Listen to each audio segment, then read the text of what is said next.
Hai semuanya, hari ini kita akan membahas salah satu aspek paling menarik dan kontroversial dalam sejarah militer, yaitu tentara bayaran pada abad pertengahan. Apa itu tentara bayaran? Mengapa mereka begitu penting dalam konteks peperangan di Eropa? Selamat datang di History Herald.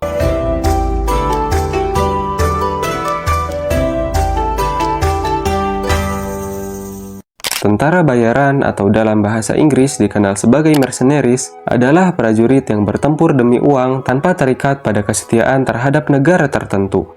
Mereka seringkali berasal dari kalangan mantan anggota militer atau individu yang memiliki keahlian tempur dan biasanya berperang untuk berbagai pihak yang membayar mereka. Dalam banyak kasus, motivasi mereka lebih bersifat finansial dibandingkan ideologis atau nasionalis. Asal mula dan konteks sejarah. Lembar sejarah peperangan abad pertengahan diwarnai oleh kehadiran para mercenary, prajurit bayaran yang tidak terikat oleh batas-batas kesetiaan tradisional. Mereka muncul di tengah-tengah sistem feodalisme yang rumit, di mana hubungan antara tuan tanah dan prajurit dibatasi oleh ikatan feodal yang ketat. Dalam konteks ini, mercenary menawarkan fleksibilitas yang revolusioner bagi para penguasa yang membutuhkan kekuatan militer cepat dan efisien. Kemunculan mercenary tidak bisa dilepaskan dari dinamika politik Eropa pada masa itu. Perang 100 tahun antara Inggris dan Perancis, konflik berkepanjangan di Italia, dan perpecahan di antara kerajaan-kerajaan Eropa menciptakan medan pertempuran yang konstan. Dalam situasi di mana biaya memelihara tentara tetap sangatlah mahal, mercenary menjadi solusi pragmatis. Mereka adalah tentara profesional yang tidak memerlukan pelatihan berkepanjangan, tidak membutuhkan dukungan logistik permanen, dan dapat dengan cepat dikerahkan ke medan pertempuran. Asal-usul para mercenary. Penggunaan tentara bayaran sudah ada sejak ribuan tahun yang lalu. Dalam Anabasis, Xenophon menceritakan bagaimana Kirus Muda menyewa pasukan besar tentara bayaran Yunani atau The 10,000 pada tahun 401 sebelum Masehi untuk merebut tahta Persia dari saudaranya Artaxerxes II. Meskipun pasukan Kirus menang dalam pertempuran Kanaksa, Kirus sendiri terbunuh dalam pertempuran dan ekspedisi tersebut menjadi sia-sia. Identitas seorang mercenary tidaklah seragam. Mereka berasal dari latar belakang yang berbeda. Kesatria yang kehilangan tanah warisannya, prajurit yang tidak puas dengan gaji rendah di kerajaan asalnya, petualang yang haus akan pengalaman dan kekayaan, serta prajurit dari wilayah-wilayah pinggiran yang mencari kesempatan untuk mengubah nasib. Kelompok-kelompok mercenary terkenal seperti The White Company di bawah pimpinan Sir John Hawkwood menjadi legenda tersendiri. Mereka beroperasi di Italia pada abad ke-14, dikenal akan keberanian dan taktik perang yang brilian. Kemudian The Great Catalan Company adalah contoh lain dari mercenary yang mampu mengubah dinamika kekuatan politik melalui keahlian militer mereka. Pada abad pertengahan, banyak kerajaan dan bangsawan menggunakan jasa tentara bayaran untuk berbagai misi, mulai dari pertempuran langsung di medan perang hingga pengawalan kapilah dagang dan ekspedisi militer. Berbeda dengan pasukan reguler yang berjuang karena kesetiaan atau wajib militer, tentara bayaran berjuang semata-mata untuk keuntungan finansial. Ini memberi mereka fleksibilitas dan efisiensi, tetapi juga membuat mereka rentan terhadap konflik kepentingan dan pengkhianatan. Struktur dan mekanisme kerja. Sistem kerja mercenary diatur melalui kontrak yang sangat formal. Tidak seperti tentara tradisional, mereka memiliki aturan yang ketat. Tidak ada bayaran, maka tidak ada pertempuran. Setiap kontrak merinci pembayaran yang bisa berupa emas, tanah, atau barang berharga lainnya. Struktur internal kelompok mercenary pun sangat terorganisir, dengan hierarki yang jelas dari komandan tertinggi hingga prajurit biasa dan pendukung logistik. Keunggulan mercenary terletak pada mobilitas dan fleksibilitas mereka. Mereka tidak terikat pada doktrin militer tradisional dan mampu beradaptasi dengan cepat terhadap berbagai situasi perang. Persenjataan mereka pun canggih untuk zamannya. Pedang berkualitas tinggi, panah presisi, jirah yang superior, dan pengetahuan tentang teknologi pengepungan seperti ketapel dan meriam primitif. Tentara bayaran seringkali dianggap sebagai komoditas penting dalam perang. Mereka tidak terikat oleh ideologi atau loyalitas nasional, sehingga dapat dengan mudah berpindah pihak jika dibayar lebih tinggi.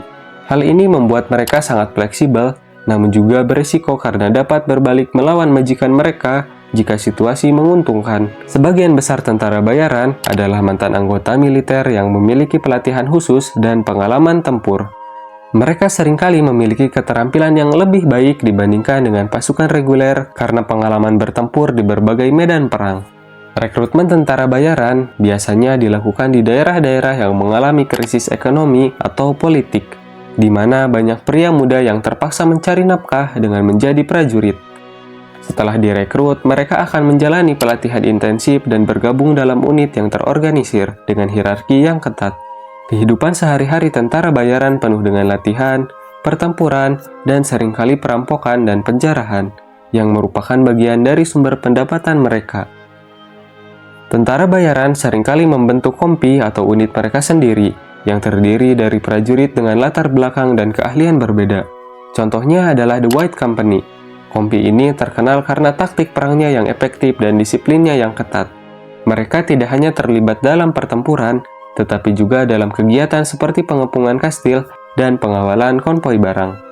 Ada lagi kisah terkenal dari tentara bayaran adalah peran Swiss mercenaries dalam pertempuran Nancy pada tahun 1477. Tentara bayaran Swiss yang dikenal karena keterampilan tempur mereka yang luar biasa berhasil mengalahkan pasukan Charles the Bold, Duke of Burgundy. Kemenangan ini menegaskan reputasi Swiss sebagai tentara bayaran yang paling ditakuti dan dihormati di Eropa. Konflik dan pertempuran penting. Tentara bayaran berperan dalam banyak konflik besar pada abad pertengahan. Salah satu contoh paling terkenal adalah pertempuran Agincourt pada tahun 1415, di mana tentara bayaran Inggris memainkan peran penting dalam kemenangan atas Perancis. Tentara bayaran juga sering terlibat dalam Perang 100 tahun dan berbagai konflik internal di Italia, di mana mereka menjadi bagian dari tentara condottieri yang terkenal.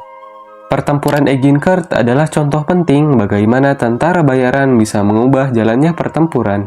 Pasukan Inggris yang dipimpin oleh Raja Henry V mengandalkan tentara bayaran pemanah dari Wales yang menggunakan busur panjang untuk mengalahkan pasukan Prancis yang lebih besar dan menunjukkan efektivitas taktik yang digunakan oleh tentara bayaran.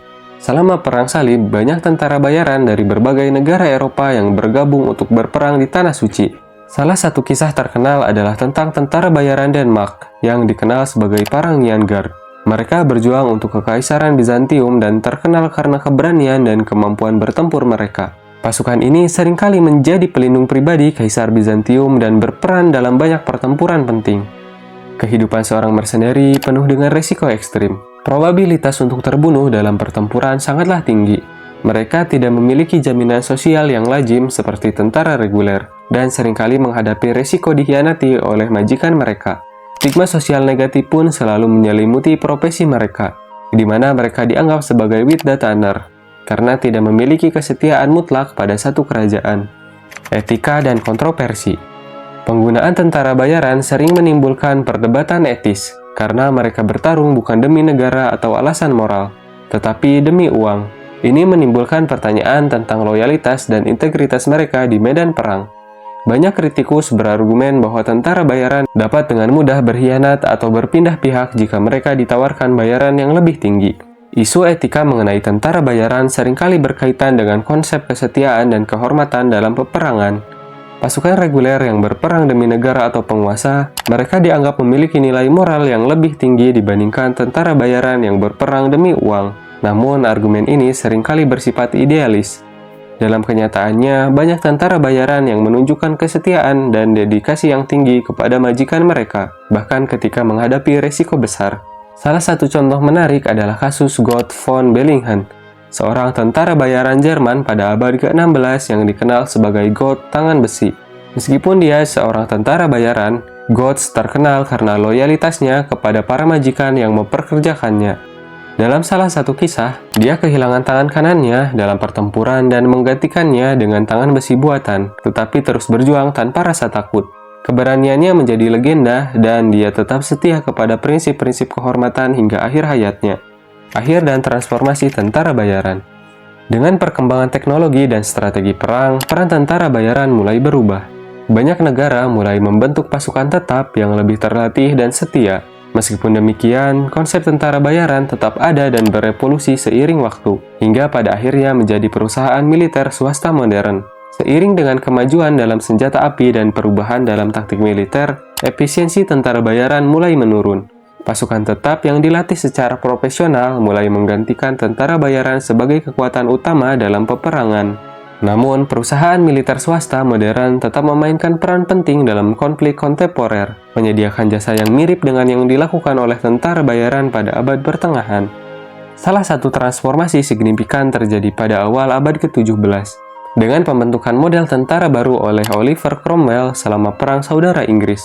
Tentara ini terdiri dari prajurit yang dilatih dan digaji secara reguler oleh negara, menggantikan penggunaan tentara bayaran dan pasukan feodal yang kurang disiplin. Keberhasilan tentara ini menandai pergeseran besar dalam cara pasukan militer diorganisir dan digunakan di Eropa. Peran mercenary dalam membentuk sejarah peperangan Eropa sangatlah signifikan. Mereka tidak sekedar mempengaruhi hasil perang, tetapi juga mentransformasi strategi militer. Kemampuan mereka untuk memperkenalkan teknologi dan taktik baru telah berkontribusi pada evolusi seni perang di Eropa. Terima kasih telah menonton, see you next video.